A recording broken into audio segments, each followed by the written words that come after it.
اربع من سعادت المرء، چار چیزیں ایسی ہیں جو آدمی کی خوش بختی سے ہیں، کسی کو مل گئی تو کوئی شخص سعادت مند ہے کہ اس کو یہ نصیب ہو گئی۔ وہ چار چیزیں کون سی ہیں؟ ان تکونا زوجتہ صالحہ، کہ کسی شخص کی بیوی نیکوکار ہو، صالحہ ہو، پارسا ہو، پرہیزگار ہو، تہجد گزار ہو، شب زندہ دار ہو۔ عورت بیوی پارسا ہو جائے تو یہ کسی شخص کی خوش نصیبی ہے۔ وَأَوْلَادُهُ أَبْرَارًا، اور اولاد نیکوکار ہو، اولاد جو ہے وہ صالح ہو۔ وَخُلَطَاؤُهُ صالحین، اور دوست اس کے نیک ہوں، اس کے دوست جو ہیں وہ بھی نیک ہوں۔ اور چوتھی چیز وَإِن يَكُونَ رِزْقُهُ فِي بَلَدِهِ، اس کا رزق اس کے اپنے ملک میں رکھ دیا گیا ہو، بیرون ملک نہیں بلکہ اس کی قسمت کا جو رزق ہے اس کے اپنے ہی ملک میں رکھ دیا، اپنے ہی شہر میں رکھ دیا، تو یہ اس کی خوش قسمتی ہے۔ اس عنوان کے ساتھ آخری حدیث سنیں، اربع من الشقاء، اور چار چیزیں بدبختی سے ہیں، شقا سے ہیں، شقاوت سے ہیں۔ پہلی چیز جمود العین، آنکھ کا جامد ہونا، سنگ دلی کے آنکھ سے کبھی آنسو ہی نہ ٹپکیں۔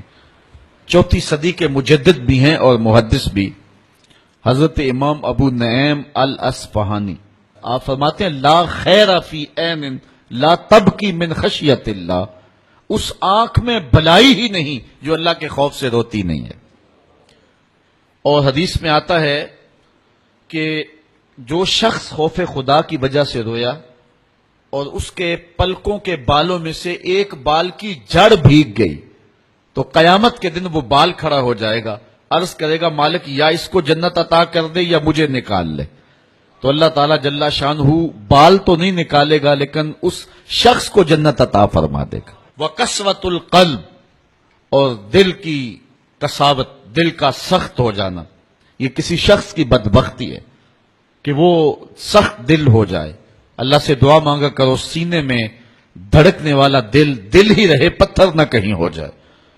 والحرص، اور تیسری چیز شقاوت ہے، بدبختی ہے، حرص، لالچ۔ لالچ بے وقار کر کے رکھ دیتا ہے بڑے بڑے لوگوں کو۔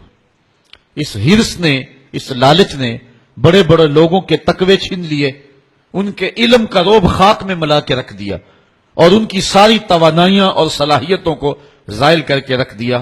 اللہ ہم سب کی حرص سے حفاظت فرمائے، کیونکہ حرص ایسا مرض ہے جب لگ جائے تو پھر اس کا علاج کوئی نہیں۔ رومی علیہ رحمہ جو مرشد اقبال ہیں، ان کا لہجہ دیکھیے، کوزائے چشمے حریصاں پر نہ شد، تا صدف کانے نہ شد پر در نہ شد۔ فرماتے ہیں کہ حریص کی آنکھ کا پیالہ کبھی نہیں بھرتا، صدف جب تک قناعت نہیں کرتا تو اس کے دامن میں موتی نہیں آتے۔ تو قناعت جوہر ہے جو بندہ مومن کا نور ہے، اور حرص ایک بہت بڑی بیماری ہے۔ اور آخری بات جو شقاوت سے ہے وہ طول العمل، لمبی امیدیں لگا کے بیٹھ جانا۔ مومن کو یہ فرمایا گیا ہے کہ تو اپنی زندگی کو مختصر سمجھ۔ ایک صحابی کہتے ہیں کہ حضور نے میرے جسم کے کسی حصے کو پکڑ کے مجھے کہا، کن فی الدنیا کانک غریب او کعابر السبیل، دنیا میں یوں رہا کرو جس طرح کوئی مسافر رہتا ہے یا سڑک عبور کرنے والا ہوتا ہے۔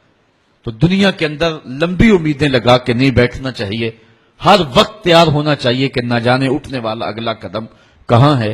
یہ چیز انسان کو فکر مندی دیتی ہے، آخرت کی تیاری کی طرف بلاتی ہے، اور لمبی امیدیں انسان کے باطن کے اندر اجاڑ پن پیدا کر دیتی ہیں۔